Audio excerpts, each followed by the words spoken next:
बुकाओलिक्सको यो अर्को नौलो नवीन श्रृङ्खला बुकाओलिक्स भर्चुअल भलाकुसारी हेरेर बसिरहनुभएका सबै किताब प्रेमीहरूलाई मेरो नमस्कार छ। गत हप्ता मात्रै बुकाओलिक्सले 100औं अङ्क पुरा गरेको छ। यसको लागि बुकाओलिक्स परिवारलाई म सुरुमै धेरै धेरै धन्यवाद भन्न चाहन्छु, बधाई भन्न चाहन्छु। त्यतिबेलै स्रष्टासँग साक्षात्कार कार्यक्रममा जोडिने मन थियो। म विविध कारणले म भारतमा थिएँ, म यो बन्दाबन्दीमा फसेको थिएँ। त्यसपछि नेपाल आएँ। नेपाल आउँदाखेरि जति बेला सगुना दिदीले अनुरोध गर्नुभएको थियो त्यति बेला फेरि क्वारेन्टाइनमा थिएँ, त्यस कारणले मिलेन। र आज बुकाओलिक्स भर्चुअल भलाकुसारीको पहिलो श्रृङ्खलामा नि मैले स्थान पाएको छु। खुसी लागेको छ। फेरि पनि बुकाओलिक्स परिवारलाई धेरै धेरै धन्यवाद दिन चाहन्छु। बुकाओलिक्सको बारेमा भनिरहनु पर्दैन, यो फेरि के भन्छ, इन्द्रको अगाडि स्वर्गको बयान गरे जस्तो लाग्छ। तर समग्रमा भन्दा हामी किताब प्रेमीहरूको एउटा पवित्र ज्ञान तीर्थ हो बुकाओलिक्स। एउटा परिवार हो। यहाँ जोडिँदा म यहाँ जोडिँदा त्यस्तै 5-7 हजार सदस्यहरू हुनुहुन्थ्यो होला र अहिले 17,500 भन्दा बेसी हुनुहुन्छ। खुसी लागेको छ।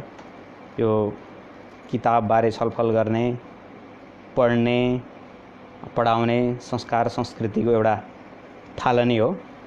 मलाई पनि बुकाओलिक्समा जोडिएर धेरै फाइदा भएको छ। मैले त्यो अनुभव गरिरहेको छु। म कुनै दिन त्यो सेयर गरौँला। खबर आएसम्म यो बुकाओलिक्सको यो के अरे भर्चुअल भलाकुसारी अलि फरक छ भन्नुभएको छ। त्यति चाहिँ थाहा छैन मलाई यसको बारेमा। अलि रुल चाहिँ अलि थाहा भएन। तर म चाहिँ ऱ्यान्डमली नै, किन लयबद्ध तरिकाले बोल्ने बानी पनि छैन, जीवनको लय पनि खासै छैन, त्यस कारणले बेला बेला लय भङ्ग भइरहन्छ। यसलाई अन्यथा नमानिदिनु होला। म केही कुराहरू, आफ्ना कुराहरू मैले सम्झेसम्म, मैले जानेसम्म म यहाँहरू समक्ष सेयर गर्नेछु। कतिपय कुराहरू लेखौँ लागिरहेको, तर कहीँ कतै सेयर नगरेका 1-2 कुराहरू पनि म सेयर गर्छु। मलाई खुसी लाग्नेछ यसमा। सुरुमा भन्नुपर्दा अब आफ्नो परिचयबाटै सुरु गरौँ होला। अब मेरो नाम मिनराज बसन्त। जन्म बागलुङ बलेवा पैयुँपाटामा भयो र अहिले बसाइ चितवनमा छ। यति बेला म चितवनको पर्सादेखि बोलिरहेको छु। तपाईँहरूले सुनिराख्नु भएको छ। म चाहिँ अब यो बुकाओलिक्स भनेको अब किताब प्रेमीहरूको थलो हो। म किताबमा कसरी प्रवेश गरेँ भन्ने कुरा चाहिँ सुरुमा राख्छु। म हुन त म गाउँमा एउटा निम्न मध्यम वर्गीय परिवारमा जन्मेर पनि होला के अरे किताबसँग म त्यति धेरै जति अरू विद्यार्थीहरूले, अरू बालबालिकाहरूले पहुँच पाउँछन् त्यो चाहिँ मैले पाइनँ। किन म गाउँमा जन्मेँ। मेरो आर्थिक अवस्था, मेरो परिवारको अवस्था पनि त्यस्तै थियो। कतिसम्म भने मलाई चाहिँ 4 कक्षा पढ्दै गर्दा आमाले चाहिँ पढाउन सक्दिन, तैँले चाहिँ छोड्नुपर्छ, तैँले नपढ पनि भन्नुभएको थियो। तर मैले आफै सङ्घर्ष गरेर पढेँ, जे जति पढेँ। त्यसको लागि मैले गिट्टी कुटेँ। गाउँमा चाहिँ पहिला रक्सीका बोतलहरू आउँथ्यो सिसामा, अहिले पनि आउँछ होला। त्यो चाहिँ गाउँमा के चलन थियो भने त्यो खाली बोतल सिसा बापत 4वटा जम्मा गरे बापत 1 रुपियाँ पाइन्थ्यो। त्यो त्यति बेलाको कुरा हो। म चाहिँ जब आमाले चाहिँ आर्थिक अवस्था छैन, म तँलाई पढाउन सक्दिनँ भन्नुभयो, तर त्यसको विपरीत मेरो पढ्ने इच्छा थियो। मैले त्यो उपाय अवलम्बन गरेँ। मैले गिट्टी कोटेँ। मेरा 10वटा औँलाका नङहरू फेरि आएका हुन्। त्यो के भन्छ, घनले थिचिएर, किनकि म अभ्यस्त भइसकेको थिइनँ, किन मेरो पेसा त्यो थिएन। त्यस कारणले मैले दुःख भोगेँ। अनि पछि त्यो मैले रक्सीको बोतलको कुरा गर्दै थिएँ, त्यो 4वटा बोतल बापत सानो सिसा आउँथ्यो, 4वटा बोतल बापत 1 रुपियाँ दिन्थ्यो र बियरको सिसा बापत त्यो बोतल बापत 1 रुपियाँ अथवा यस्तै 2 रुपियाँ दिन्थ्यो। मैले त्यो चाहिँ थुन्से भन्छन् हाम्रो गाउँतिर, त्यो थुन्सेमा जम्मा गरेर मैले कापी कलम गरेको थिएँ त्यति बेला। यस कारणले पनि मैले अघि भन्न खोजेको तपाईँले बुझ्नुभयो होला कि म पुस्तकसँग म आफ्नो पाठ्यक्रम म आफ्नै कक्षा छोड्ने अवस्थाको मान्छेलाई अन्य अरू पुस्तकहरूको सहुलियत हुनु गाह्रो कुरा थियो। गाउँमा पुस्तकालयहरू पनि थिएनन्, त्यस कारणले म अलि पछि नै परेँ भन्ने लाग्छ। तर ढिलै भए पनि विभिन्न माध्यमहरू र मलाई त कति त यो बुकआवलिक्सले पनि सहयोग गरेको छ। आजभोलि चाहिँ कोसिस गरिरहेको छु पढ्ने। जग चाहिँ अलि मजबुत भएन, कहिलेकाहीँ यही दुःख लाग्छ र फेरि कहिलेकाहीँ मजा पनि लाग्छ कि त्यही कारणले त्यही घटना सम्झेर त्यही परिस्थिति सम्झेर मैले पढ्नुपर्छ भन्ने लाग्छ। पढ्दै जाँदा मलाई सबैभन्दा पहिला पुस्तकमा आकर्षित भएको पुस्तक प्रेम भनेको मेरो स्वस्थानीबाट हो। गाउँघरमा चाहिँ अब स्वस्थानी पढ्ने चलन हुन्छ, यहाँहरूलाई थाहा नै छ। गाउँमा स्वस्थानी अब हाम्रो घरमा चाहिँ आमाले लगाउनुहुन्थेन। गाउँमा स्वस्थानी जब त्यो पुष माघतिर स्वस्थानी आउँछ त्यति बेला कथा म मागेर पढ्थेँ, मलाई दिँदैन थिए किन सानो पढ्न आउँदैन भन्ने कुराहरू। त्यो स्वस्थानीबाट मेरो सुरु भएको हो। त्यो पनि एउटा पुस्तकको एउटा आधार हो, जग हो भन्ने लाग्छ मलाई अहिले सम्झँदा। त्यसपछि मैले सबैभन्दा धेरै पढेको कण्ठस्थ भएको पुस्तक भनेको मलाई लक्ष्मीप्रसाद देवकोटाको मुना मदन हो, जो मलाई कण्ठाग्र थियो। त्यसपछि मैले सबैभन्दा बढी मुना मदन र त्यसपछि तरुण तपसी पढेँ। गाउँमा हुँदा स्कुल पढ्दाखेरि त्यस्तै 4-5मा हुँदा हो क्या अरे, केही विदेशी नागरिकहरू मेरो गाउँ पुगेका थिए। उनीहरूले एउटा पुस्तकालय जस्तै, त्यति बेला ठ्याक्कै पुस्तकालय भन्न नमिल्ला त्यसलाई, एउटा ग्रिन क्लब भनेर खोल्नु भएको थियो। काठमाडौँबाट पूर्णिमा श्रेष्ठ भन्ने एकजना जानुभएको थियो, त्यो धेरै वर्ष अगाडिको कुरा हो। म उहाँलाई सम्झिरहन्छु, उहाँसँग त कुनै सम्पर्क भएको छैन, तर म सम्झन्छु। उहाँको पहलमा ग्रिन क्लब स्थापना भएको थियो। ग्रिन क्लबमा केही बच्चाहरूले बालबालिकाहरूले पढ्ने पुस्तक राखिएका थिए, तर ती पनि असाध्यै कम पहुँच हुन्थ्यो हाम्रो त्यसमा। अब प्राविधिक कुराहरू पनि हुँदा हुन् होइन, अब पुस्तक बालबालिकालाई च्याच्छन् भन्ने पनि हुँदो, त्यो गाउँले मानसिकता हो। त्यो स्थितिबाट म गुज्रेको हुँ र आज पुस्तकभन्दा म आफैलाई भन्दा बढी माया गर्छु पुस्तकलाई। यदि म कुनै पुस्तक पसल गएँ भने म यत्तिकै खाना खाए बिना, यत्तिकै गफ गरे बिना म दिनभरि त्यहीबाटै पुस्तक पसल घुमेर बिताउन सक्छु। मलाई त्यति मोह छ। मेरा सिरानीमा सधैँ पुस्तक हुन्छन् अनि पुस्तकसँग त्यति प्रेम छ। त्यो एकचोटि झन्डै टुटेको प्रेम हो यो पुस्तकसँगको। त्यस कारण पनि म पुस्तकलाई औधी माया गर्छु। बुकआवलिक्समा आएर पुस्तकलाई माया गर्छु भन्नु त्यति राम्रो कुरा होला नहोला, तर विभिन्न कुराहरूले मलाई पुस्तकप्रति भोक जगायो। त्यसपछि म गाउँबाट सायद मलाई सम्झना छ 60तिर होला, 2060 होइन क्यारे 58-59तिर हो। म चितवन आएँ। त्यति बेला चितवन आउनुको एक मात्रै उद्देश्य हुन्थ्यो, गाडी चढ्ने। आउनु चाहिँ म पढ्ने भनेर आएको हो, तर भित्री इच्छा चाहिँ गाडी चढ्ने थियो, किनकि लामो दूरीको गाडी चढ्न पाइन्छ भनेर। र मलाई थाहा छ म गाडीमा आउँदाखेरि पछाडिको सिट खाली थियो। जतातिर गाडी गुडिरहेको छ त्यतैतिर फर्केर बस्छ नि मान्छेहरू, तर म चाहिँ ठिक पछाडिपट्टि गाडी आइरहेको बाटोपट्टि पछाडिको सिटमा बसेर म त्यो बाटोहरू, ती रुखहरू, ती बिरुवाहरू, ती मोड घुम्टीहरू हेर्दै चितवन आइपुगेको थिएँ। यसकारण पनि मेरो पढ्ने इच्छाभन्दा बेसी चाहिँ गाडी चढ्ने इच्छा थियो भन्ने लाग्छ त्यति बेला। बिस्तारै चितवनमा केही वर्ष अध्ययन गरेँ। त्यसपछि म भारत गएँ। भारतमा मैले हरिद्वारमा अध्ययन गरेँ, देहरादुनमा अध्ययन गरेँ। त्यसपछि समयक्रमअनुसार म परदेश पनि लागेँ।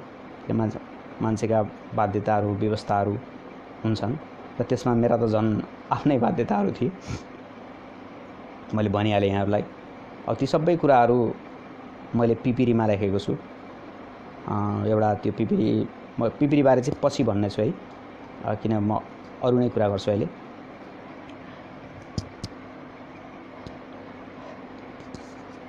अब विदेशको कुरा जोड्छु म इन्डियामा हुँदै गर्दा मेरो दाइ पनि कतार हुनुहुन्थ्यो। दाइ पनि त्यही अवस्थाले गर्दा एसएलसी पास भइसकेपछि गाउँबाट भागेर मद्रास जानुभएको थियो। त्यति बेलाको हाम्रो लाउर अहिलेको चाहिँ वैदेशिक रोजगार भनेको विशेष गरी अब गल्फ, जसलाई हामी खाडी भन्छौँ, खाडी मुलुकहरू हुन्छन्, त्यो हामी म जस्तो निम्न मध्यम वर्गीयको सदस्यको लागि चाहिँ अब पुँजीपतिहरूको लागि लाखौँ खर्चेर युरोप अमेरिका छन्, इलिगल भएर पनि जान्छन्। तर हामी जस्तोहरूको लागि चाहिँ खाडी नै हो। तर त्यति बेलाको लाउर भनेको चाहिँ इन्डिया थियो। इन्डियामा चाहिँ इन्डियाको पनि अझ मद्रास, त्यो छुट्टै स्थान थियो एउटा, मद्रासको लाउरे भन्ने। मेरो दाइ पढ्दा पढ्दै +2, त्यति बेला आइए भन्थे क्यारे, पढ्दा पढ्दै भारत जानुभयो। झन्डै 8-10 वर्ष उहाँको कुनै सम्पर्क भएन घर परिवारसँग। उहाँ चाहिँ गाउँलेहरूले भन्थे उहाँसँग भेट हुन्छ, कुराकानी हुन्छ भन्थे, तर दाइले हाम्रो बारेमा खासै वास्ता गर्नुहुन्थ्यो। चिठी पत्र पठाउनुहुन्थ्यो, फोन गर्नुहुन्थ्यो। आमाले प्रेमले खट्टे भन्छ नि, तपाईँहरूलाई थाहा छ, सिरौला भुटेर पठाउनुहुन्थ्यो गाउँले जाने मान्छेहरूसँग। तर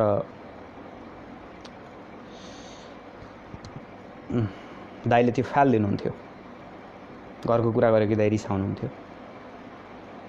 त्यस्तोमा दाइ फर्कने, आमालाई हेर्ने भन्ने कुरा एकदम आशै थिएन। त्यो चाहिँ आशा विपरीतको कुरा थियो। त्यही कारणले पनि मलाई चाहिँ पढ्नुपर्छ भन्ने लाग्यो। हो, म 3 कक्षामा हुँदा दाइ जानुभएको। त्यो गिटी कुटेको पनि दाइ गएपछि नै हो। त्यस कारणले पनि पढ्नुपर्छ भन्ने लाग्थ्यो। त आमाले भन्नुहुन्थ्यो फेरि, अब पढेर के गर्छस्, पढेर केही हुँदैन, जागिर पाइँदैन, थोरै पढेर काम छैन, धेरै पढ्न सकिँदैन भन्नुहुन्थ्यो। र पनि म कोसिस गर्दै गएँ। पछि म इन्डियामा पढ्दै गर्दा दाइसँग सम्पर्क भयो, घरमा सम्पर्क भयो, घरबाट फेरि मेरो सम्पर्क भयो। अनि दाइले त्यति बेला कतार नै बोलाउनु भयो। अनि म केही समय पढ्छु, केही वर्ष मलाई पढ्न दिनुहोस् भने। त्यति बेला मेरो रुचि सङ्गीतमा थियो। म सङ्गीतको एकदमै ठुलो फ्यान। अहिले पनि बहुत पछुतो लाग्छ सङ्गीत नसिकेकोमा। त्यति बेला दाइले के भन्नुभयो भने, सङ्गीत खासै नबुझ्नु भएको कारणले पनि होला, सङ्गीतमा भविष्य छैन, करियर छैन, सङ्घर्ष गर्नुपर्छ, बरु यता आयो भने 15-20 हज़ार भए पनि महिनाको कमाइ हुन्छ। त त्यहाँ पढ्न पनि छोड्दे। पढ्नुको उद्देश्य पनि पैसासँग जोडिन्छ। हामी जस्तो निम्न मध्यम वर्गको मान्छेलाई धेरै पढ्न सकिँदैन। त्यस कारणले त यहीँ आयो भन्नुभयो। त्यति हुँदा पनि मैले जिद्दी गरेर मैले आइटी पढेँ। यो के भन्छ, मोबाइल रिपेयरिङमा डिप्लोमा, आइटिआई इन्स्टिच्युटबाट, इन्डियाको एउटा के भन्छ प्रतिष्ठित संस्था हो त्यो। त्यसबाट मोबाइल रिपेयरिङमा डिप्लोमा गरेँ आइटिआईबाट। अनि त्यही प्रमाणपत्र बोकेर म कतार गएँ। त्यो चाहिँ सन् 2008 को कुरा होला। त्यति बेला म गएको चाहिँ खास मोबाइल रिपेयरिङ भनेर गएको थियो, टेक्निसियन भनेर। तर ठ्याक्कै विपरीत भयो। म जाँदा बित्तिकै अब नयाँ भइहालेँ, त्यो काम पाइएन, त्यो दिएन, अलि रिस्की पनि हुन्छ। हाम्रो नेपालको जस्तो रिपेयरिङ हुँदैन बाहिर। अलि कस्टमरकै अगाडि गर्नुपर्ने अनेक कुराहरू हुन्छन्। त्यो सिस्टमको कुरा यहाँ मैले गरिनँ। अनि सुरुमा नयाँ भएको कारणले होला मलाई त्यहाँ राखेन, सेल्सम्यानमा राख्यो। म सेल्सम्यानमा बसेँ। झन्डै 2 वर्ष मैले सेल्सम्यान गरेँ। त्यसपछि छुट्टीमा म घर फिरेँ। त्यसपछि जान मन लागेन, म गइनँ। किन मेरो सपना एउटा थियो, मैले पढेको एउटा थियो, म गएको एउटा काममा थियो, एउटा स्यालेरीमा थियो र भयो विपरीत। म गइनँ, छुट्टीमा आएँ अनि फर्किनँ। ठिकै गरेँ होला भन्ने लाग्छ। त्यो कुराहरू ठिकै लाग्ने कुराहरू म पछि जोड्छु, आउँछन्। 2008 म 8मा गएँ, 10मा फर्केँ। त्यसपछि केही समय म मिडियामा काम गरेँ, चितवनकै मिडियामा काम गरेँ। गुजारा गर्न एकदमै गाह्रो। रेडियोमा कार्यक्रम चलायो, 100 रुपियाँ 150 रुपियाँ दिन्थ्यो। तर एउटा पीडादायी यो रेडियोको कुरा पनि सेयर गर्छु, मैले सेयर गरेको थिइनँ। म चाहिँ चितवनको एउटा रेडियोमा काम गर्थेँ। सुरुमा चाहिँ के भन्यो भने यो पत्रकारहरूको पीडा हो। यो अहिले पनि ठुला मिडियामा काम गर्ने पत्रकारहरू बारे हामी जानकार नै छौँ, कसरी निकालिरहेका छन्, कसरी विभिन्न बहानामा निकालिरहेका छन्। पत्रकारको पीडा आज मात्र होइन, हिजो पनि त्यस्तै थियो। म पनि त्यसको एउटा भुक्तभोगी हुँ। सुरुमा कार्यक्रम गर्न लगायो, कार्यक्रम गरेँ। हप्ताको एउटा कार्यक्रम जान्थ्यो, रेकर्ड हुन्थ्यो, रेकर्ड गर्थेँ। अनि एक दिन अनि त्यो फकाउनको, टेक्निसियनलाई फकाउन हप्तामा एउटा कार्यक्रम बापत आउँथ्यो 150 रुपियाँ। म उसलाई 200 250 को खाजा खुवाउँथेँ क्या। किन सबै कुरा टेक्निसियनको हातमा हुन्छ। उसले राम्रो मिक्सिङ गरिदियो भने, राम्रा गीत बजाइदियो भने कार्यक्रम हिटो हुने हो भन्ने लाग्थ्यो नि। किन प्राविधिक हरेक कुरामा अहिले हामी हेरौँ, चाहे सङ्गीतमा हेरौँ, चाहे अरू कुरामा हेरौँ, सबैभन्दा ठुलो कुरा त प्राविधिक नै हो। प्राविधिककै हातमा हुन्छ। त्यो प्राविधिकले, रेडियोको प्राविधिकले एकचोटि के गर्यो भने एउटा कार्यक्रम चाहिँ फ्याल्दिएन मेरो। सायद त्यो दिन मैले उसलाई खाजा खुवाएको थिइनँ होला। कार्यक्रम फ्याल्दिएन। अनि मलाई चाहिँ सिधै अध्यक्षको फोन आयो, तपाईँले कार्यक्रम किन फाल्नु भएन भनेर। अनि मैले भने मैले त कार्यक्रम रेकर्ड गरेको हो, मैले टेक्निसियनलाई भनेकै छु कार्यक्रम किन फालिदिनु भएन। टेक्निसियनले के भनेर लगाइदिएछ त भन्दा अध्यक्षलाई चाप्लुसीको कुरा आउँछ। यो कार्यक्रम मिनराजले नफाल्नु भनेर भनेको छ, अबदेखि कार्यक्रम गर्दिन भनेको छ भनेर अध्यक्षलाई लगाइदिएछ फेरि उसले। अनि कुरा बाजियो नि त, विरोधाभास भयो। त्यसपछि अध्यक्षले रिसेप्सनिस्टलाई फोन गर्न लगाएर मेरो 3 महिनाको तलब नदिइकन भोलिदेखि कार्यक्रम जाँदैन भन्दिनु भनेर भन्यो। त्यसपछि म त्यो रेडियोमा फर्केर आजसम्म पनि गएको छैन। यी चाहिँ पत्रकारका साझा पीडा हुन्। जस्तै काठमाडौँको एउटा मिडियाको पनि छ, त्यो चाहिँ म कुनै दिन लेखौँला। किन पत्रकारकै मात्र कुरा धेरै किन गर्नु, अरू विषय छन्। मिडिया पछि म फेरि दोस्रो पटक कतार गएँ। यो चाहिँ सन् 2013 को कुरा होला। त्यति बेला चाहिँ म फेरि अलराउन्डर, त्यो भनेको अब हाउसकिपिङ पनि गर्नुपर्ने, टोयलेट पनि साफ गर्नुपर्ने, पोछा पनि लगाउनुपर्ने, झाडु लगाउनुपर्ने, हर काम गर्नुपर्ने। कामको कुनै श्रेणी थिएन। मजदुर, त्यो भिसामा गएँ। मलाई जहिले पनि के लाग्थ्यो भने एउटा केही चाहिँ लेख्नुपर्छ भन्ने लाग्थ्यो। यो साहित्यमा कसरी लाग्यो भन्ने कुरा पनि म यहाँ जोड्छु। स्कुल पढ्दाखेरि म राम्रोसँग कविता वाचन गर्थेँ। बुद्धि सर हुनुहुन्थ्यो नेपाली पढाउने, गत वर्ष उहाँको निधन भयो रोगका कारण। बुद्धि सरलाई सम्झिरहेको छु यहाँबाट। बुद्धि सरले मेरो क्लासभन्दा माथिको क्लासमा लगेर पनि मलाई कविता वाचन गर्न लगाउनुहुन्थ्यो। म कविता लय हालेर पाठ गर्थेँ, वाचन गर्थेँ। सायद त्यो चाहिँ अहिले सम्झँदा लाग्छ त्यो अलिकति हुन्छ नि, जग चाहिँ साहित्यको त्यो पहिलेदेखि बनायो हो कि भन्ने लाग्छ। त्यति बेलै मैले स्कुल पढ्दाखेरि नै 2वटा उपन्यास लेखेँ। यो भन्दा चाहिँ यो अहिले हेर्दा त लाज लाग्छ, मलाई भन्दा पनि लाज लाग्छ अहिले। आफ्नै पाण्डुलिपि फर्काएर आज हेर्दा त्यो जनलालो लाज लाग्छ। त्यो एउटा भूत नै उपन्यास लेख्नुपर्छ भन्ने। पछि त्यो लेखेँ, त्यो त्यत्तिकै थन्क्यो। त्यसो प्रकाशन गर्ने यो दुनियाँदारी त केही पनि थाहा थिएन। बिचमा बरु मैले गजल लेख्न थालेँ। म भारतमै हुँदा हो, अध्ययनरत हुँदा नै हो। मैले त्यहाँ भारतमा निकालेको हुनाले मेरो गजल सङ्ग्रहको नाम चाहिँ धौलागिरी। धौलागिरी भनेको चाहिँ पहिलेको अब अञ्चलहरू मध्येको एउटा अञ्चल भयो। त्यही नामबाट धौलागिरी नेपाली गजल सङ्ग्रह भनेर राखेको थिएँ। किताबको नाम नै त्यसरी गजल लेखेँ, त्यो पनि आफ्नै लगानीमा बाँडेँ, खुब बाँडेँ। पुस्तक भनेको बाँड्ने चिज हो भन्ने लाग्थ्यो, खुब बाँडियो। अहिले सम्झँदा चाहिँ एक प्रकारको मजा पनि लाग्छ, आफैदेखि रिस पनि उठ्छ। गजल लेखेँ। त्यसपछि म दोस्रो पटक कतार गइसकेपछि मैले पैसा कमाउन सकिनँ, यथार्थ कुरो। कमाएँ, धेरै थोरै जति कमाउन सक्थेँ कमाएँ, तर बचाउन सकिनँ। त बचाउँथेँ यदि मलाई पुग्ने स्यालेरी हुन्थ्यो भने, बस्ने भाडातिर, खानाकोतिर, आफ्नो साबुन पानी, हैन, त्यो सम्भव भएन। मुस्किलले तपाईहरु सोच्नुहुन्छ यो कस्तो झुट जस्तो पनि सुनिन्छ सुन्दा। मुस्किलले 10,000 15,000 बस्थ्यो होला। त्यतिमा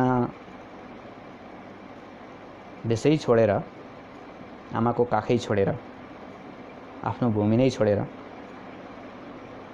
त्यतिमा के बसिरहनु। एउटा नीतिले भन्छ नि, ऋणम कृत्वा घृतम पिबेत। बरु ऋण गर तर घिउ चाहिँ खाऊ। बरु ऋण गर, नेपालमै जाऊ, नेपालमै हल्लियो, कुटो कोदालो गर, पाखो पखेरो गर, खेत छ, सागसब्जी फलाऊ, तरकारी फलाऊ। त्यसमा त आमाको पनि खुसी देखिन्छ, आफूलाई पनि मजा लाग्छ, घर खर्ची पनि चलाउँछ त्यसले। हाम्रो त गाउँतिर पहाडतिर त्यही त छ नि, आलु लगाउँछौँ, आवश्यकताभन्दा बढी आलुहरू बेच्छौँ, त्यसैले नुन पानी गर्छौँ, नुन तेल गर्छौँ। अरू कुनै चीज लगाउँछौँ, त्यसरी नै बेच्छौँ, लसुन प्याज, त्यसले घर खर्ची चल्छ। आज पनि मेरो आमाले गाउँमा त्यही गर्नुहुन्छ। सहर बसेको म 1.5 दशक 2 दशक भयो, 20 वर्ष भयो घर छोडेको। तर इमानदारीका साथ भन्नुपर्दा मैले आजसम्म आमालाई 1 रुपैयाँ दिएको छैन। आफूसँग दिने पैसै हुँदैन, कहिले के भन्यो कहिले के भन्यो। तर आमाको चिन्ता अलि बढी छ म प्रति, किनभने म अलि परिवारको कान्छो सदस्य पनि हुँ। बरु आमाले अहिले घर जाँदा कहिलेकाहीँ 1000-1500 रुपैयाँ गाडी भाडा भनेर दिनुहुन्छ क्या, त बडा लाज लाग्छ हेर्नुहोस्। तर परिस्थिति हुन्छ नि, त्यो चुपचाप स्वीकार्नुपर्छ। दोस्रो पटक जब म कतार गएँ, म कतारको कुराको जोड्दै थिएँ। मैले पैसा कमाउन सकिनँ। पैसा नकमाएपछि मलाई लाग्यो पहिलाको 2 वर्ष त्यत्तिकै गयो, अब अहिलेको 2 वर्ष पनि अब त्यत्तिकै जानेवाला छ। फोकटमा जिन्दगीको 4 वर्ष आयु खाडीमा, 60 डिग्री घाम हुन्छ, गर्मी हुन्छ, खाडीका दुःखहरू। त्यही कारणले मैले मुदिर लेखेको नि। त्यो मुदिर पढ्नुभयो भने थाहा हुन्छ मेरा खाडीका दुःखहरू र म जस्ता नेपाली प्रतिनिधि पात्रहरूले, नेपालीहरूले भोग्ने खाडीका दुःख।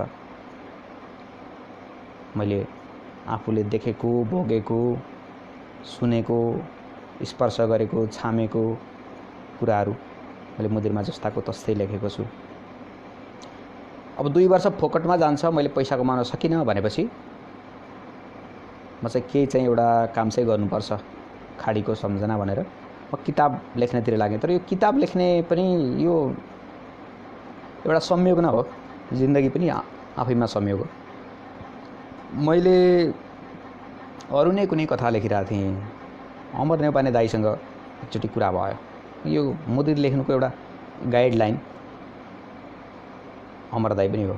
अनि अमर दाइले पठाएँ।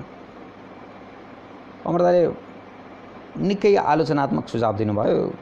त्यो सुझाव पढेपछि अमर दाइसँग कुरा गर्ने हिम्मत आएन, कुरा गरिनँ। अनि लामो समयपछि दाइले के सोच्नु भएको छ भने भाइ रिसायो होला, नयाँ नयाँ हो, अलि आलोचना अलि बढी भयो कि भनेपछि दाइले फेरि एक दिन म्यासेजमा भन्नुभयो, भाइ तपाईँ त्यहीँ हुनुहुन्छ, अरबमा हुनुहुन्छ, अरबबारे लेखेका कृतिहरू पनि थोरै छन्। हामी यहाँ बसेर कोठाबाट कल्पना गरेर लेख्यौँ भने ती कोरा हुन्छन्, ती बेस्वादिला हुन्छन्, ती आधारहीन हुन्छन्। बरु तपाईँले एउटा अरबको कथा लेख्नुहोस् न भनेपछि बल्ल क्लिक गर्यो। म आफै अरबमा छु तर अक्कल छैन, अरबमा छु तर अक्कल छैन। त्यो अक्कल चाहिँ दाइले भरिदिनु भयो। त्यसपछि मुदिरको कथा खोज्ने क्रम सुरु भयो। यो चाहिँ मुदिरको कथा तपाईँ मुदिर पढ्नुभयो भने मैले त्यहाँ लेखेको छु, त्यहाँ म थोरै भन्छु। मेरो चाहिँ कतारमा नजमा भन्ने एउटा एरिया छ, त्यो एरियामा मेरो बसाइ थियो। म जानु पर्थ्यो अल नासर काम गर्नको लागि। त्यहाँबाट कम्पनीको गाडीले लान्थ्यो। त्यहाँदेखि कम्पनीको बसले के गर्यो भने फोन गरेर नजमाबाट अल नासर तँलाई गाडीमा छोड्दा मेरो अरू हेड अफिसमा आउने स्टाफहरूलाई लेट भयो, तँ चाहिँ सनैया जा भन्यो। सनैया भनेको लेबर एरिया हो, जस्तो हामीले यहाँको जुम्ला हुम्ला हुन्छ त्यसरी जुम्ला हुम्लासँग तुलना गर्न त नमिल्ने हो, तर हामीले ठ्याक्कै बुझ्ने बिम्बत्ती हो। दुर्गम, एकदमै दुर्गम। सनैयामा पठाइदियो। अनि सनैया पठाइसकेपछि मलाई के लाग्यो भने अलिक बढी दुःख लाग्यो। लेबर एरिया होइन, अब जता हेऱ्यो 4x4 छ, पसलहरू छैनन्, दिक्क लाग्दो कि एकदम एक्लास जस्तो। त्यसपछि मेरो कम्पनीको एकजना साथीलाई भनेर, गोविन्द कोइराला, मैले सम्झनै पर्छ, यहाँबाट निजगढको हुनुहुन्छ, उहाँलाई भनेर मैले त्यति बेला त कस्तो अन्त अब अहिले अलिकति लेख्ने भएर अलिकति थोरै बुद्धि आएको होला है, तर त्यति बेला कस्तो अब कथा लेख्छु भन्दा नि मलाई चाहिँ यस्तो पात्र भेटाइदिए जसले एकदमै बढी दुःख भोगेको होस् भनेर मैले उसलाई प्रस्ताव गरेको थिएँ कि त्यो सम्झँदा अहिले चाहिँ मलाई एकदम खिन्न लाग्छ। म कति कच्चो लेखक, कच्चो मजदुर, लेखक त म भइसकेको छैन, लेखक हुने क्रममा छु, कति कच्चो मजदुर थिएँ। अनि उसले आफ्नो सम्पर्कमा भएको एकजना साथीलाई भेटाइदियो। मैले त्यो पात्रको नाम चाहिँ डम्बर भनेर राखेको छु, डम्बे। अनि उनीसँग भेटिसकेपछि जुन जुलाईको महिना थियो होला, एकदम गर्मी, बालोमा एक डेढ घन्टा हिँडेर त्यो मान्छेकोमा गएँ। गोविन्दले लिएर गए। गोविन्द सँगसँगै अर्को एकजना अच्युत थिए। गोविन्दले अच्युतले उनलाई भेटाइदिनको लागि लिएर गएका थिए। त्यसपछि भेट भयो। उनी कति साधारण थिए भने उनलाई भेटिसकेपछि मैले तपाईँको कथा लेख्न चाहन्छु, अरबमा दुःख पाएका मान्छेहरूको। म कस्तो बेकुफ नि है, अरबमा सबभन्दा दुःख पायो भने त म पनि त हो नि, म आफ्नो कथा किन लेख्न चाहिरहेको छैन त? मान्छेले किन आफ्नो कथा लेख्न चाहन्न होला? यो पनि एउटा रहस्यमय कुरा नै हो। आफ्नो कथा लेख्नु छ भने एकदम मिठो तरिकाले लेख्नुपर्छ, इमान्दारिता कमाउँछ। कतै बेइमानीहरू आउँछन् कि भन्ने डर लाग्छ होला। मुदिरमा कतिपय कुराहरू मैले लेखेको छैन, आफ्ना कुराहरू सायद म ती कुनै लेख मार्फत लेख्छु अथवा अर्को कुनै कृतिमा त्यसलाई समावेश गर्छु। लेखनमा सबभन्दा ठुलो कुरा इमान्दारिता रहेछ भन्ने मलाई अहिले लाग्छ। त्यो पात्रसँग भेट भयो। अनि पात्रले म तपाईँको कथा लेख्छु भनिसकेपछि अनि तपाईँलाई यो कथा लेखे बापत मैले पैसा दिनुपर्छ कि पर्दैन भनेर भन्नुभयो। ओ माइ गड, छाँगाबाट खसे जस्तो भयो। उनको कथा लेख्नु छ र उनीले मलाई उल्टै सोधिरहेछन् कि यसको पैसा दिनुपर्छ कि पर्दैन। एउटा निर्दोषिता नि। म चाहिँ हुस्छु, मेरो भुलक्कडपन हुस्सुपन उसको निर्दोषिता यी पर्दैन दाइ। तपाईँ मजाले आफ्नो कथा भन्नु, आफूले भोगेको कुरा भन्नु, म के फुलबुट्टा भर्ने म छँदैछु नि। त्यसपछि प्रत्येक शुक्रबार जुम्मा भन्छ, प्रत्येक शुक्रबार छुट्टीको दिन दिउँसोको 2 बजे 1 घन्टा बालुवा, तातो बालुवा माथि हिँडेर म उनको रुममा जान्थेँ। उनको क्याम्प बाहिर जान्थेँ, मिस कल गर्थेँ, उनी बाहिर आउँथे। ट्रक पार्किङ थियो, टायरहरू प्रशस्त थिए, पुराना टायरहरू। त्यही ट्रकको छायामा टायरमाथि बसेर म उनका कुरा नोट गर्थेँ। यसरी रेकर्डिङ सेकर्डिङ गर्ने जमाना थिएन मेरो, अथवा मैले जानेको थिएन होला। कपीमा उतार्थेँ अनि रातभरि आएर म ल्यापटपमा लेख्थेँ। त्यो लेख्ने क्रममा लेखनका मिठा नमिठा सम्झनाहरू, अनुभूतिहरू सबैसँग हुन्छन्, धेरै त रोमाञ्चक नै हुन्छन्। तर मेरो एउटा पीडादायक पनि छ। मैले यो उपन्यास लेख्दै गर्दा 12 घन्टा ड्युटी गर्थेँ म। 2 घन्टा आउन जान लाग्थ्यो, ट्राफिकले अलि समय खान्थ्यो। त्यो झन्डै 15, 12, 14, 16, 17 घन्टा मेरो यतिकै जान्थ्यो। त्यसपछिको समयमा म ल्यापटप अन गरेर त्यो नोट गरेका कुराहरू लेख्थेँ। रुममा साथीभाइहरूलाई टिभी चलाउन दिइनँ, मैले बोल्न दिइनँ, हल्ला गर्न दिइनँ। म एकदम निरङ्कुश बने। साथीहरूले मलाई गाली पनि गरे, मसँग कट्टी पनि गरे।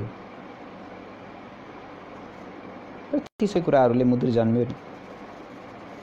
अब मुद्रीको कथा लेखेँ, तर मलाई कहिल्यै लागेन कि म मुद्री प्रकाशन गर्छु अथवा गर्न सक्छु, किनकि म साहित्यमा ठुलो नाम भएको अथवा योभन्दा पहिला चाहिँ परिचित, सबैले चिनेको लेखक थिइनँ। म लेखक नै, म त मजदुर। लेखक त म धेरै पछि बनेको हुँ, बन्दैछु। 2 वर्षको अवधिमा मैले एउटा पाण्डुलिपि तयार गरेँ। यसको नाम प्रस्तावित नामहरूमा अरबको ऊँट यस्तै थियो। नेपाल आइसकेपछि एकजना मित्रसँग सम्पर्क भयो अनि उनले अर्का एकजना प्रकाशकसँग भेटाइदिए। प्रकाशनको पनि पीडा छ, नयाँ लेखकका धेरै पीडा छन्। हेर्नुहोस्, लकिली मैले कम पीडा भोगेँ। नयाँ लेखकसँग उल्टै पैसा माग्ने, बैमानी गर्ने, समयमा नछाप्ने, झुलाउने, भनेको समयमा नछापिदिने, धेरै गरेका छन्। यसमा प्रकाशकको एउटा पीडा मसँग पनि छ। नेपालको एउटा प्रकाशक छ, अलि बढी चलेको भन्दा ठ्याक्कै तपाईँहरूमा अरू कुनै आउला। एउटा प्रकाशक छ, त्यो प्रकाशकले पाण्डुलिपि माग्यो मेरो, म हेर्छु भनेर। मैले मेल गरेँ। 72 हजार शब्दको मेरो उपन्यास मैले 30,000 मात्रै 35,000 मात्रै मेल गरेको थिएँ, ताकि पहिलो भाग चाहिँ उसले हेरोस् कस्तो लाग्छ, त्यसपछि म अर्को पठाउँछु भनेर। 9 महिनासम्म त्यो प्रकाशकले म आज पढ्दैछु, भोलि पढ्दैछु, पर्सि पढ्दैछु, म हेर्दैछु, यो दसैँमा भन्दै 9 महिना झुलायो मलाई त्यो प्रकाशकले। कुनै दिन लेख्छु म यो कुरा।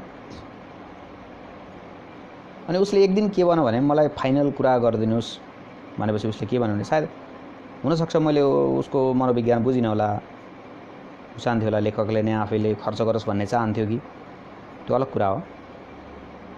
अनि मैले एक दिन फाइनल कुरा के गरेँ भने मलाई म निकाल्छु, फाइनल कुरा भन्नुहोस् के हो भनेपछि अनि हाम्रै सम्पादक मण्डलको एकजनाले पढ्दै हुनुहुन्छ फलानुले भनेर नाम दिनुभयो। उहाँ पनि मसँग फेसबुकमा मित्र हुनुहुन्थ्यो। अनि मैले उहाँलाई मेसेज गरेर सोधेँ, सर हजुरले पढ्दै हुनुहुन्छ अरे मेरो पाण्डुलिपि?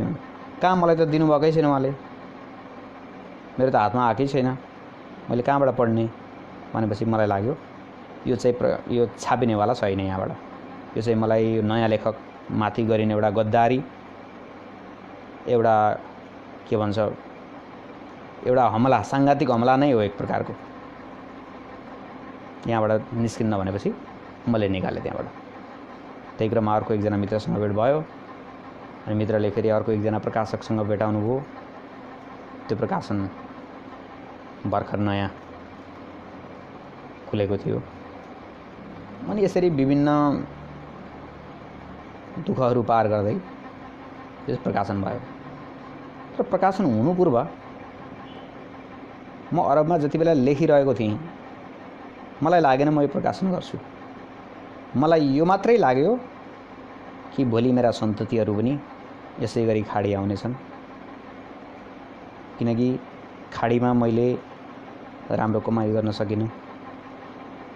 किन सन्तानहरूलाई पालन पोषण गर्ने, राम्रो शिक्षा दीक्षा दिने भनेको पैसाले नै गर्छ। त्यो पैसा कमाउनु म खाडी गएको थिएँ र मैले पैसा कमाइरहेको थिइनँ भनेपछि कन्फर्म हो कि बाउपछि छोरा भयो भने छोरा पनि खाडी आउँछ। त्यस कारणले भोलिको दिनमा मेरा सन्ततिहरूले दराजको कुनै चेपमा थन्काएर राखेको पाण्डुलिपि अरबबारे लेखिएको, उसको अघिल्लो पुस्ताले, उसको पुर्खाले, उसको बाउले भएको एउटा सम्झना, एउटा अरब डायरी कुनै दिन दराज खतल्दा होस् या सामान साफ गर्दा होस् भेटेर पढोस् र त्यो अरबको दुःख, मेरो अरबको दुःख उसले फिल गरोस् भन्ने थियो। तर लकिली त्यो प्रकाशन भयो, तपाईहरू सबैको भयो।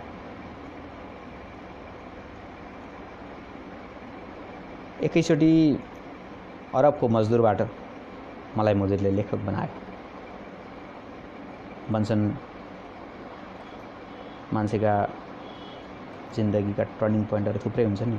मलाई यो घटनाले मेरो लाइफको चाहिँ टर्निङ पोइन्ट यो त्यो ठुल्ठुला कुराहरू, टर्निङ पोइन्ट पनि कस्ता ठुल्ठुला राम्रा कुराहरू हुन्छ नि त मान्छेका, होइन? टर्निङ पोइन्ट भनेको जोक होइन नि त।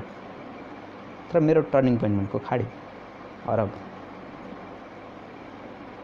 त्यही अरबले हामीलाई पालिरहेको छ, त्यही अरबले मेरो परिवारलाई पालन पोषण गरिरहेको छ। मेरा र म जस्ता थुप्रै अरब जाने दाजुभाइ दिदीबहिनीहरूका परिवारलाई पालेको छ। नराम्रो कुरा त होइन नि। मेरो चाहिँ कतार, खाडी मुलुक, गल्फ जे भने पनि टर्निङ पोइन्ट जीवनको। सायद म कतार नजाँदो हुँ, मुदिर लेखिने थिएन। मुदिर नलेखिँदो हो म लेखक बन्ने थिएन। म लेखक नहुँदो हुँ म आज यसरी तपाईहरूसँग बोलिरहेको पनि हुने थिएन।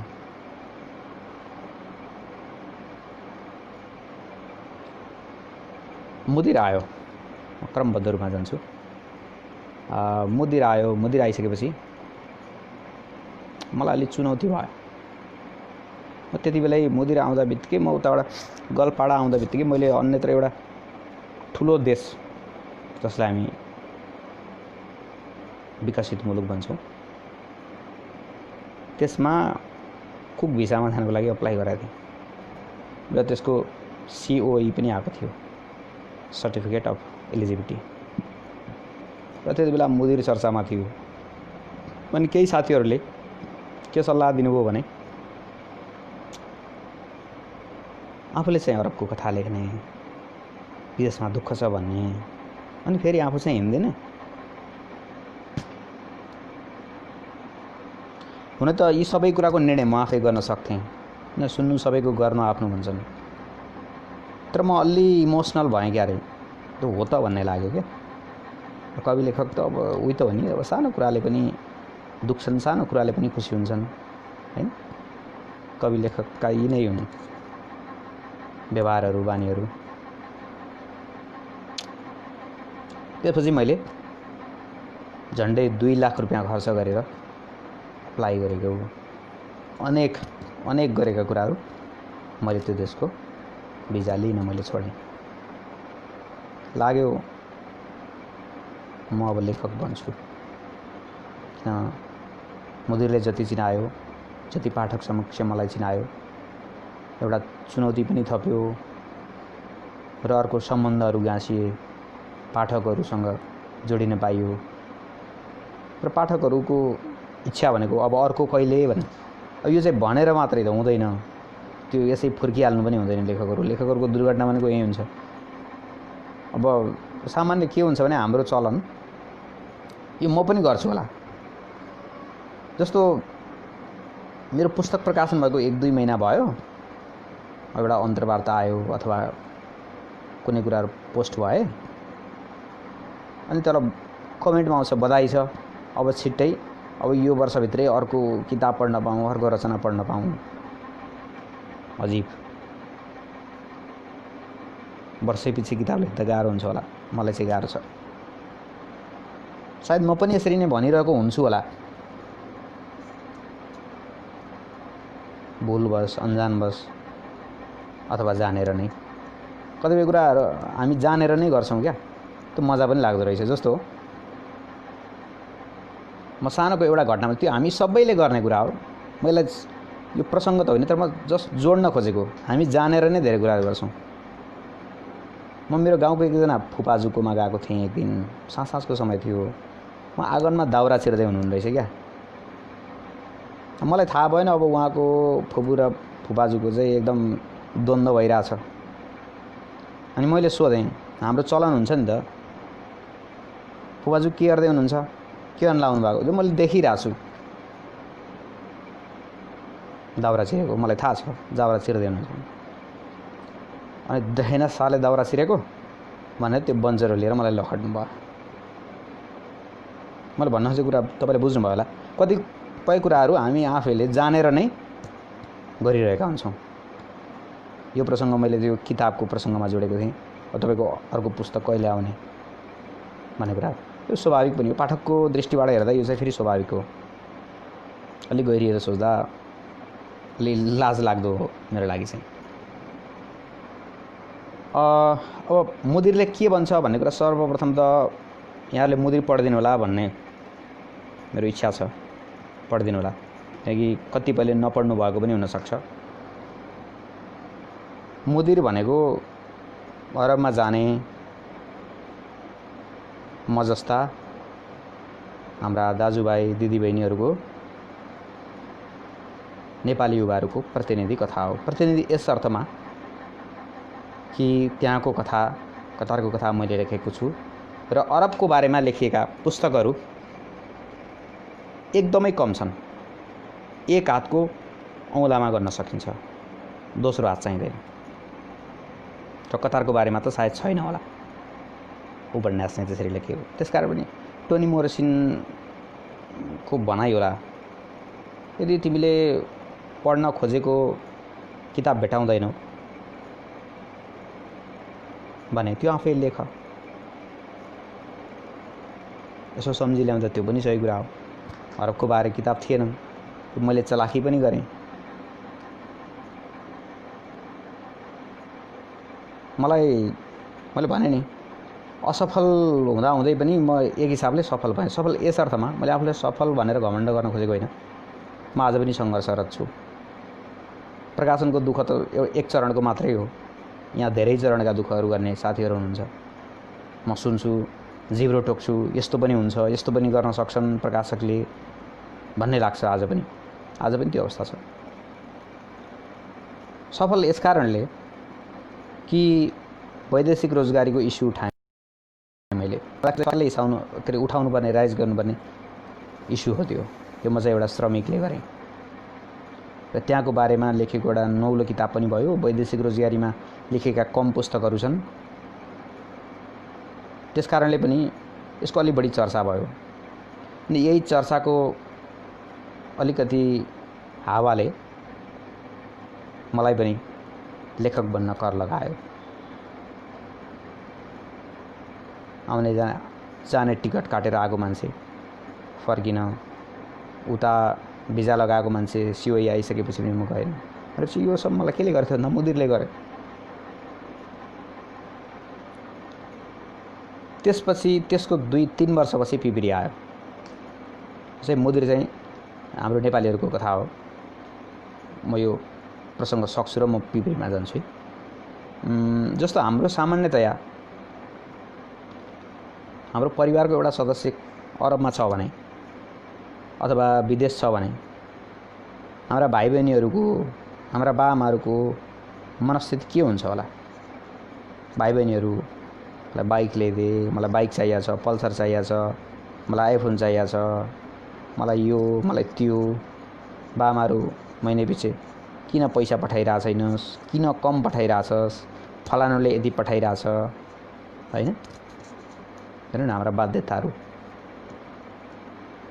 तर हाम्रा बाआमाहरूलाई, हाम्रा दाजुभाउजूहरूलाई, हाम्रा भाइ बहिनीहरूलाई जो अरब आएका छैनन्, गएका छैनन्, तिनीहरूलाई त अरबमा पैसाको बोर्ड छ भन्ने कुरा, छैन भन्ने कुरा थाहा छैन।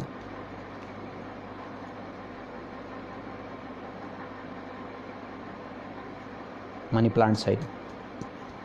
अरबमा त चर्को घाम, टाउकैमाथि उदाउने घाम छ, समुद्रको तातो हावा, बालुवाको तातो र माथिबाट लाग्ने तेज घाम गर्मीले खुत्रुक्कै पार्छ।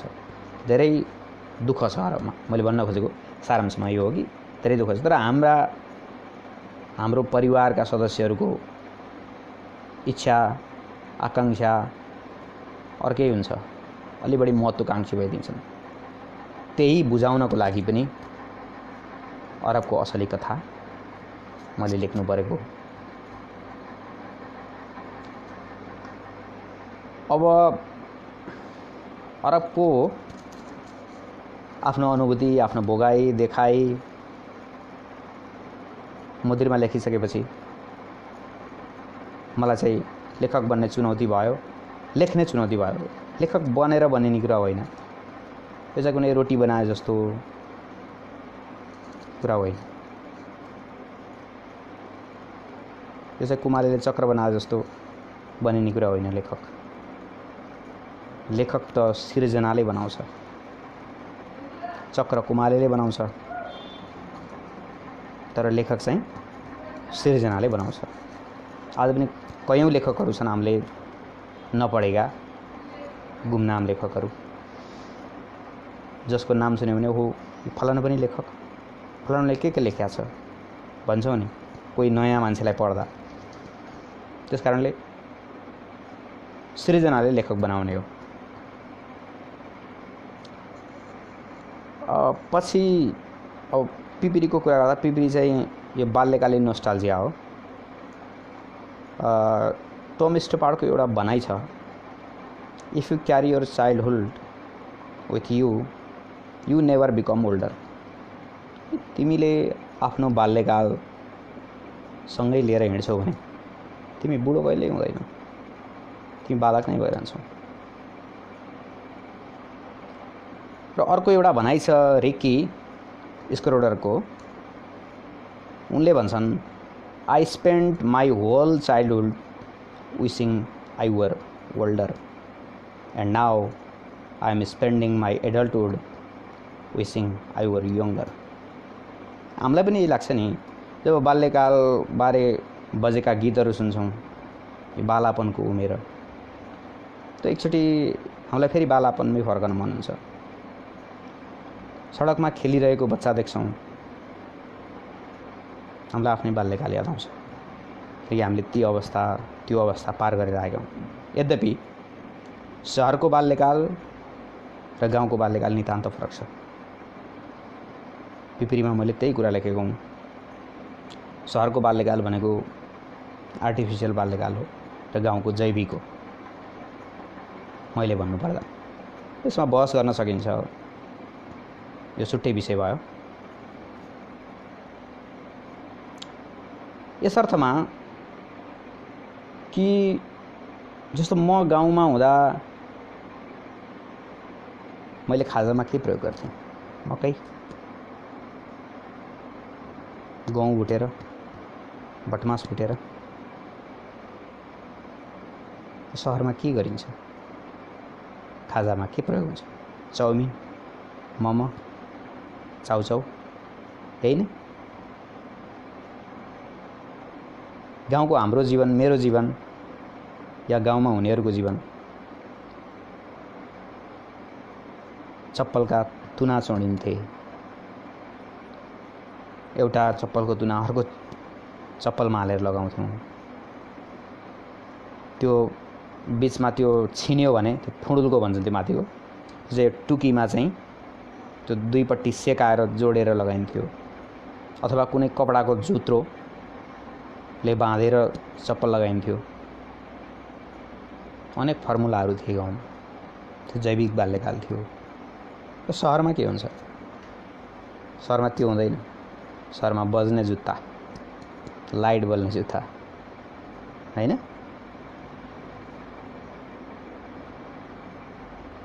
यस्तै नि। यसकारण यी सबै कुराहरूलाई सम्झाउनको लागि एउटा गाउँको एउटा जैविक बाल्यकाल सम्झाउनको लागि मैले पिपिरी लेखेँ। र पिपिरी मेरै भूभागको कथा हो, मेरै ठाउँको कथा हो, बागलुङ बलेबाग। त्यसमा लगभग हामी सबैले पारेर आउने बाल्यकालका कथाहरू गाउँमा जो गाउँबाट आयौँ हामी, तिनीहरूका कथा चाहिँ लगभग एउटै हुन्छन्, छन् र तिनै भोगाइहरू पिपिरीमा छन्। यो चाहिँ एउटा बाल्यकालीन नोस्टाल्जिया हो। यति मात्रै भन्न नमिल्ला, एउटा बालकले एउटा आफ्नो परिवारमाथि भइरहेको विभेद, उसकी आमामाथि गाउँलेले गरिरहेको व्यवहार, एउटा असहाय, एउटा निर्धन मान्छेमाथि गाउँलेले कस्तो व्यवहार गरिरहेको छ, ऊ त प्रतिकार त गर्न सक्दैन, बच्चा हो, तर उसले आफ्नै आँखाले हेरिरहेको छ नि। त्यो कुरा मैले एउटा बालकको आँखाबाट, मेरो आफ्नो आँखाबाट पिपिरीमा लेख्ने कोसिस गरेको छु। म एउटा कविता सुनाउँछु। किन यो प्रसङ्गले म कविता किन सुनाउन खोजेँ भने यो कविता पनि ठ्याक्कै त्यो बासँग सम्बन्धित छ। अब मेरो बुवा चाहिँ एकदम अजिब खालको, यो कति भन्न हुने हो नहुने हो थाहा छैन लाइफमा, तर मलाई चाहिँ लाग्छ म इमान्दारितामा कुनै ऊ छैन, कम्प्यारिजन छैन। खोलस् त सर्वाङ्ग नगनाउन त यार इमान्दारितामा। अब मेरो बुवा के गर्नुभयो भने 25 वर्ष मन्द्रास बस्नुभयो,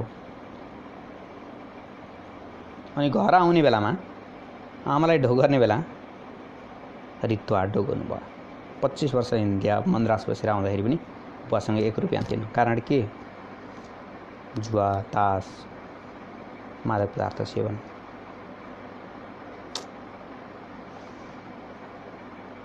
अनि डरलाग्दो अझ अर्को कुरा के भने त्यो त सामान्य नै मानिलिउँ। इन्डियाबाट आउनुभयो, घर सगोलमा हुनुहुन्थ्यो, त्यसपछि कमाइ नभएपछि परिवारले रुचाउँदैन नि त सगोलमा बस्न, हैन? अनि घर परिवारले छुट्याइदियो।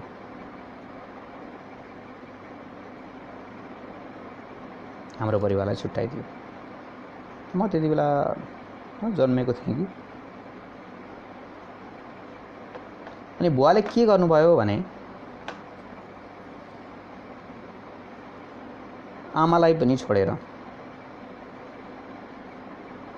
गाउँकै इष्टमित्रको घरमा कोठा भाडामा लिएर बस्नुभयो नजिकै। हाम्रो त पितृसत्तात्मक समाज हो नि, सोच हो नि। यहाँ बुवाको नाममा हुन्थ्यो, पुरुषको भोग चलनमा हुन्थ्यो जग्गा जमिन। त्यो चाहिँ के गर्नुभयो त आफूले भोग चलन गर्ने जग्गा जहाँ बस्नु, जसको घरमा बस्नु भएको छ उसैलाई कमाउन दिनुभयो, हामीलाई होइन।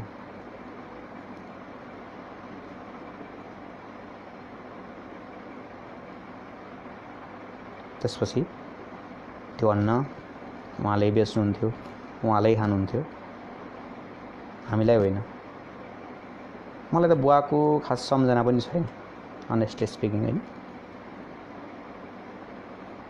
किन म सानै थिएँ बुवा बित्दाखेरि, सायद 3-4 वर्षको हुँदो त बुवाले कहिल्यै मलाई चक्लेट दिएको, एउटा मिठो चुम्बन गरेको, मायालु स्पर्श गरेको, ताते ताते गराएको, औँला समातेर कतै डुल्न लगेको, कन्दाकोटी हालेको, गाली गरेको, माया गरेको केही सम्झना छैन। मलाई यति सम्झना छ कि भएको कारणले म जन्मेको।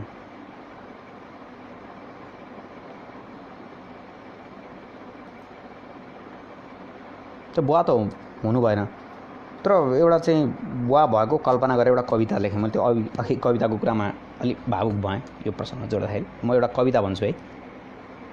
कविताको शीर्षक छ बा पैसा बचाउनुहुन्छ। जबकि बाबाले मलाई कुनै अनुभव छैन, सायद हुनेहरूको बुवाहरू बचाउनुहुन्छ होला है। बा पैसा बचाउनुहुन्छ, निकै मेहनती हुनुहुन्छ, सहनशील रहनुहुन्छ। मेरा बा पैसा बचाउनुहुन्छ, निकै मेहनती हुनुहुन्छ, सहनशील रहनुहुन्छ। मेरा बा पैसा बचाउनुहुन्छ। हलगरु छन् घरमा, आफै हली बन्नुहुन्छ, खेत जोत्नुहुन्छ। मेरा बा पैसा बचाउनुहुन्छ। अरूको जस्तै बाको पनि छ शाही पनिर मिठो लाग्ने मुख, तर पिँडालु उसिन्नुहुन्छ, आलु पकाउनुहुन्छ। मेरा बा पैसा बचाउनुहुन्छ। फाटेको मैलो कछाड बेर्नुहुन्छ, थाहा छ बालाई नदेखिने चिज देखिनु हुँदैन। ढाका टोपी लगाउनुहुन्छ उस्तै, अस्कोटका दाँत छैनन्, चस्माको खुट्टा छैन, धुरी बाँधेर काम चलाउनुहुन्छ। मेरा बा पैसा बचाउनुहुन्छ। महँगी छ बजारमा, छ नि, महँगी छ बजारमा, आफ्नै बारीमा सागसब्जी तरकारी फलाउनुहुन्छ। मेरा बा पैसा बचाउनुहुन्छ। प्रायले कन्जुसको नाउँले चिन्छन् मेरा बालाई, प्रायले कन्जुसको नाउँले चिन्छन् मेरा बालाई। कसाउ मोल गर्नुहुन्छ, प्रत्येक सामानमा बोली लगाएरै छोड्नुहुन्छ। र पनि मेरा बा पैसा बचाउनुहुन्छ। बाको विश्वास छ म प्रति, केही सपना छन् म माथि, र त जति बेला पनि मेरा माग पुरा गरिदिनुहुन्छ। मेरा बा मेरै लागि भए पनि पैसा बचाउनुहुन्छ।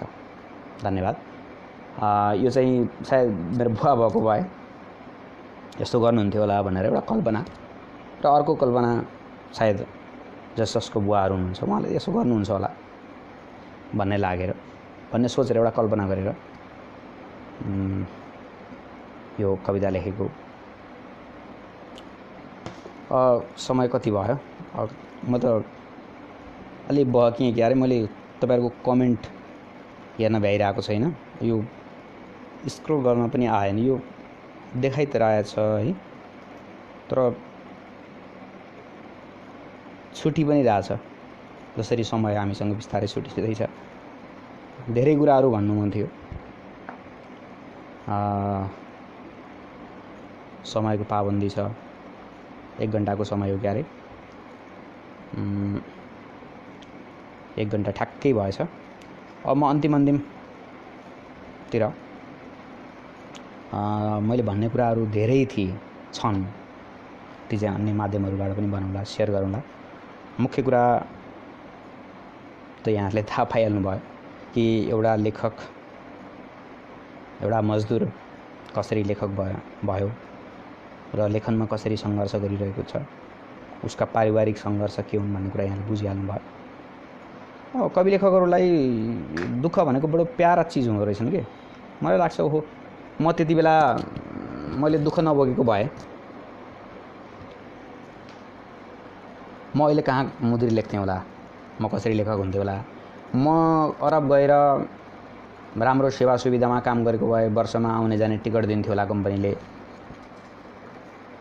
म त्यही सुखमा त्यही शैलमा बोलिरहेको हुन्थ्यो होला। म मुद्री लेख्नपट्टि लाग्दैन थिएँ कि मलाई पैसाले भुलाइरहेको हुन्थ्यो, र मलाई दुःखले लेखक बनायो। र म यी दुःखहरूप्रति मलाई गर्व छ। मलाई प्रेम छ। मान्छेको जीवनलाई सन्तुलित बनाइराख्ने भनेका यिनी दुःखहरू हुन्। दुःखहरू छन्, हामी छौँ, दुःखहरू छन्, जीवन छ।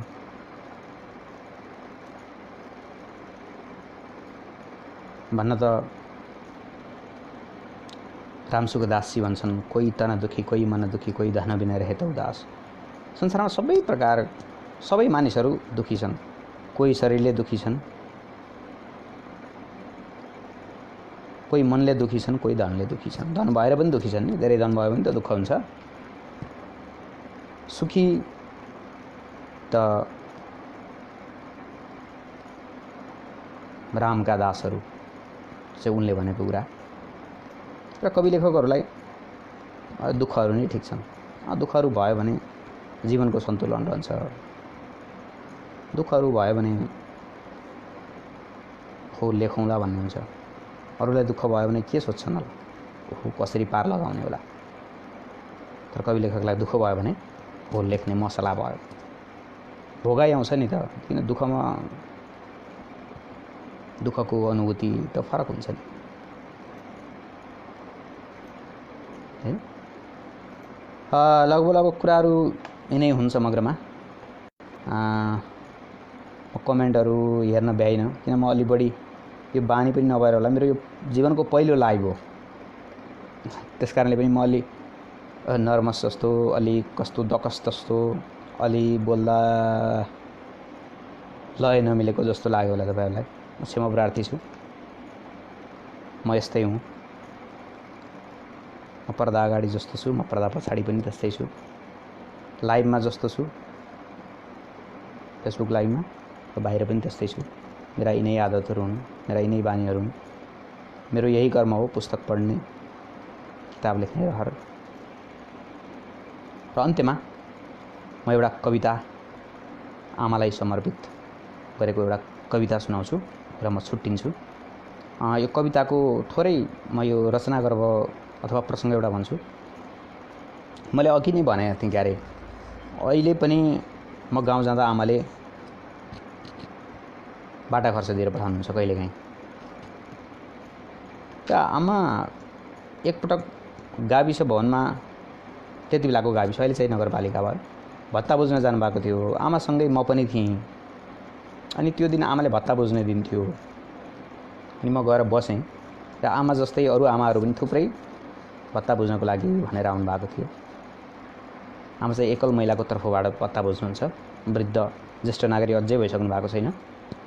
भत्ता बुझिसकेपछि लाग्यो यो त्यही पैसा त होला जो कहिलेकाहीँ मेरो भागमा आइपुग्छ भनेको बहाना भने बाटा खर्ची भनेर होस् अथवा अरू कुनै बहानाले, त्यो यही पैसा त होला नि भनेपछि त आमालाई भर कसको त, हैन? त्यही सोचेर मैले गाविस भवनमै त्यही आमाले भत्ता बुझ्दा बुझ्दै मैले एउटा कविता लेखेँ। र यो कविता मलाई जन्म दिने आमालाई, जीवनमा आमालाई केही गर्न सकिनँ, त्यो आमाकै भाषामा भन्दा केही खाँसेनस् माने जस्तो मेरो आमाको भाषा, तैँले केही खाँसेनस् भन्नुहुन्छ क्या कहिलेकाहीँ। त्यो कस्तो मिठो लाग्छ आमाको गाली पनि, हैन? कस्तो मिठो छ नि गाउँको शब्द। र केही नखाँसेको छोराको तर्फबाट आमालाई यो कविता समर्पण गर्दै म यो कविता सुनाएर म बिदा हुन्छु। जसले मलाई हेरेर साथ दिनुभयो यहाँहरू सबैलाई धन्यवाद। सगुना दिदीलाई विशेष धन्यवाद। बुकाओलिक्स टिम जसले मलाई यहाँ बोल्ने अवसर दियो। पहिलोपटक लाइभ मेरो पहिलोपटक बुकाओलिक्समा थियो भन्ने पनि हुने भयो। अबबाट मेरो पहिलो लाइभ थियो र देश विदेशबाट जसले हेर्नुभयो उहाँहरू तपाईँहरू सबैलाई धन्यवाद दिँदै बाँकी कुराहरू कमेन्टमा अथवा इनबक्समा गर्दै गरौँला, दुःख सुख साटौँला। र यो कविता वाचन गर्दै म आजलाई छुट्टिन्छु। कविताको शीर्षक छ वृद्धभत्ता। आज त आमाले भत्ता पाउने दिन, आज त आमाले भत्ता पाउने दिन। संयोगले म पनि छु आमासँगै। गाउँको गाविस भवनमा कयौँ आमाहरू आएका छन् फुङ्ग उमेर उडेको बेसमा।